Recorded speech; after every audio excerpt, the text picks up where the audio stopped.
আসসালামু আলাইকুম প্রিয় দর্শক বন্ধুরা, আজকে এমন একটি মাছ নিয়ে এসেছি যারা অনেকেই চিনেন না এই মাছটি। তো এই মাছটি কেনার সময় তারা দুটি নামে পরিচিত। এই মাছ তারা দুটি নাম বলেছে, একটি নাম আমার মনে আছে তপস্বী মাছ, আর একটি নাম আমার মনে নেই। তো আপনাদের এলাকায় কোন নামে এই মাছকে চিনেন কমেন্ট বক্সে জানাবেন। আজকে এই মাছ আমি আধা কেজি রান্না করব।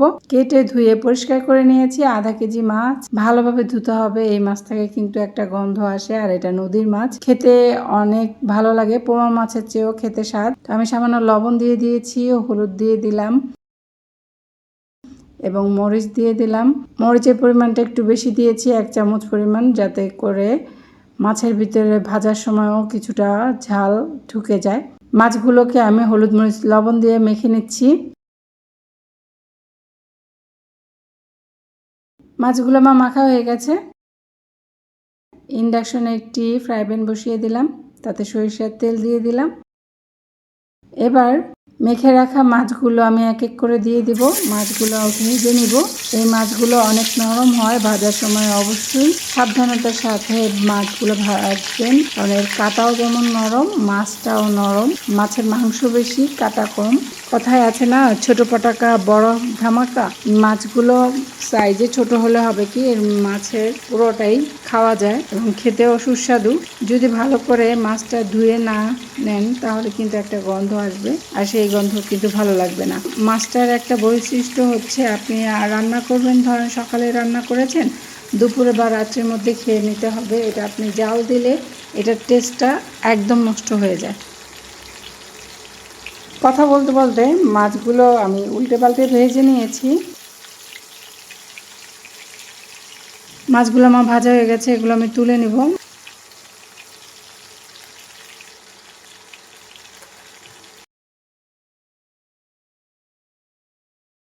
আমি আবারও বাকি মাছগুলো ফ্রাই প্যানে দিয়ে ভেজে নিব।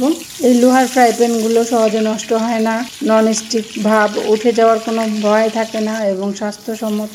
আপনারা চেষ্টা করবেন এরকম লোহার ফ্রাই প্যানে মাছ ভাজার জন্য, তাহলে আপনার তেলও কম লাগবে, আর আপনার ফ্রাই প্যান দীর্ঘদিন যুগ যুগ ব্যবহার করতে পারবেন। যেগুলো কাস্ট আয়রনের ফ্রাই প্যান বা লোহার কড়াই বা ফ্রাই প্যান আপনারা ব্যবহার করবেন কিভাবে, সংরক্ষণ করবেন কিভাবে, এর জন্য আমার চ্যানেলে কিন্তু ভিডিও দেওয়া আছে, আপনারা চাইলে দেখে নিতে পারেন। যারা অনেক দিন ব্যবহার করা হয় না, কাস্ট আয়রনগুলো জং পড়ে গেছে, তারা কিভাবে কাস্ট আয়রনের ফ্রাই প্যান কড়াইগুলো আবার নতুন করে নিতে পারবেন এবং তেলে করে নিতে পারবেন, তার ভিডিও আমার চ্যানেলে রয়েছে, আপনারা চাইলে দেখে নিতে পারেন।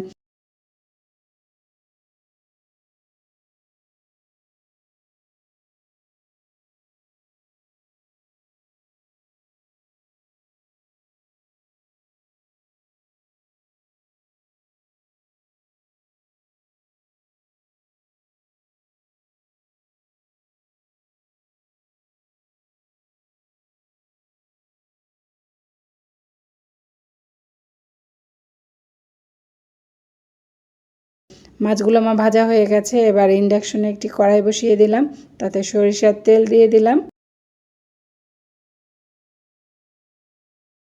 এবার আমি এখানে 3টি পেঁয়াজ কুচি করে নিয়েছি, তা দিয়ে দিলাম। পেঁয়াজগুলো হালকা ভেজে নিব।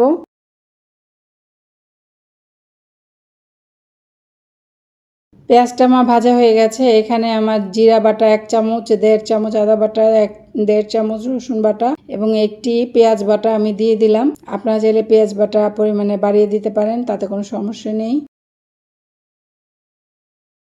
এবার মশলাগুলো আমি হালকা ভেজে নিব, তারপর গুঁড়ো মশলাগুলো দিয়ে দিব।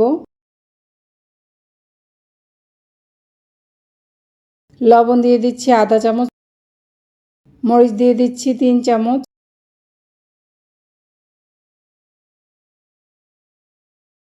হলুদ দিয়ে দিচ্ছি আধা চামচ। সামান্য পানি দিয়ে মশলাটা কষাবো। লবণ আমি এখানে কম দিয়েছি, কারণ আমরা লবণ দিয়ে মাছটা ধুয়েছি, তাতেও কিছুটা লবণাক্ত হয়ে গেছে মাছটা। দ্বিতীয়ত মাছ ভাজার সময় লবণ ব্যবহার করেছি, তাতেও লবণ কিছুটা পড়েছে, তাই আমরা লবণ পরিমাণ কম দিলাম, লাগলে আমরা পরে দেব। এখন আমি এই টমেটো এবং কাঁচামরিচ আর ধনেপাতাগুলো কুচি করে নেব মশলা কষাতে কষাতে। মশলাটা ভালোভাবে কষানোর জন্য ঢাকনা দিয়ে দিলাম।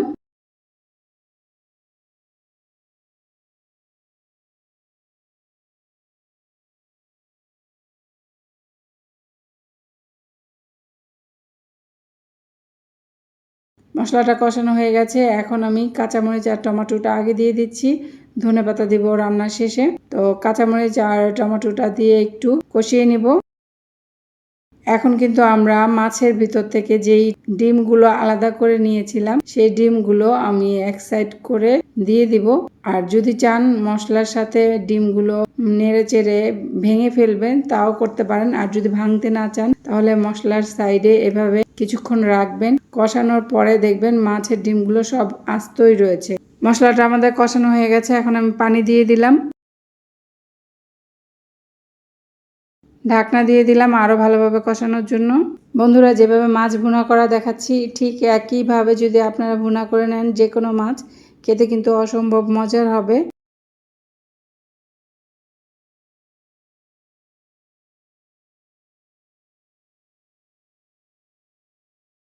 এবার আমি ভেজে রাখা মাছগুলো দিয়ে দিলাম।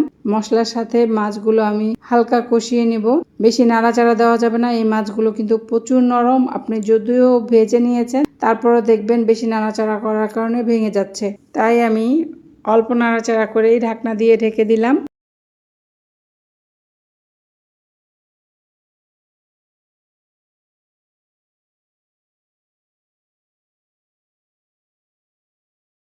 এবার আমি মাছের মধ্যে পানি দিয়ে দিব। মাছটা আমাদের কষানো হয়ে গেছে, আমি কিন্তু আধা কাপ পরিমাণ পানি দিয়েছি, বেশি পানি দেইনি।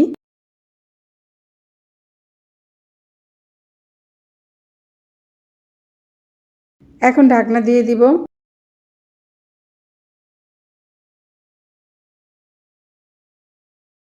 আমি লবণ চেক করে দেখেছি একটু লবণ লাগবে, তাই লবণটা দিয়ে দিলাম। সব সময় লবণ একবারে দিতে যাবেন না, যদি একটু কম করে দেন রান্নার মাঝামাঝি দেখে আপনি চেক করে তারপরে লবণটা প্রয়োজন হলে আপনি দিয়ে দিতে পারেন।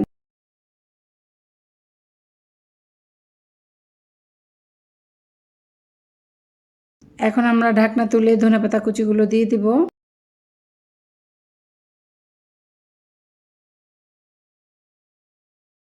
ধনেপাতা কুচি দিয়ে আবার ঢাকনাটা ঢেকে দিয়েছি যাতে ধনেপাতার ফ্লেভারটা পুরো মাছের মধ্যে সমানভাবে যায়। আর অবশ্যই ধনেপাতাটা দেওয়ার চেষ্টা করবেন, তাহলে কিন্তু মাছ থেকে কোনো গন্ধ আসবে না। এই মাছের নিজস্ব একটা ঘ্রাণ আছে, খেতে কিন্তু খুবই সুস্বাদু যদি আপনার পরিষ্কার পরিচ্ছন্ন করা হয় এবং রান্নাটা ভালো করে করেন। দেখেন কত সুন্দর মাছ ভুনার মধ্যে রং এসেছে। আমি এখন একটি সার্ভিং বাটির মধ্যে বেড়ে নিব। আজকের তপস্বী মাছ ভুনা রেসিপিটি আপনাদের কেমন লাগলো কমেন্টে জানাতে ভুলবেন না। যারা ভিডিওটি শুরু থেকে শেষ পর্যন্ত দেখেছেন এবং লাইক দিয়েছেন, কমেন্ট করেছেন, তাদেরকে অসংখ্য ধন্যবাদ। যারা আমার চ্যানেলে নতুন আছেন, এখনও চ্যানেলটি সাবস্ক্রাইব করেননি, তারা চ্যানেলটি সাবস্ক্রাইব করে পাশে থাকা বেল বাটনটি প্রেস করে রাখবেন। এতে করে যখনই আমি ভিডিও আপলোড করব সঙ্গে সঙ্গে আপনার কাছে নোটিফিকেশন চলে যাবে। যারা নতুন রাঁধুনি আছেন, আমার ভিডিওগুলো দেখে পাকা রাঁধুনি হয়ে যাবেন ইনশাল্লাহ। আবারও কোনো নতুন রেসিপি নিয়ে আপনাদের সাথে কথা হবে। সে পর্যন্ত আমি নীলু বিদায় নিচ্ছি। সবাই ভালো থাকবেন, সুস্থ থাকবেন, নিরাপদে থাকবেন। আল্লাহ হাফেজ।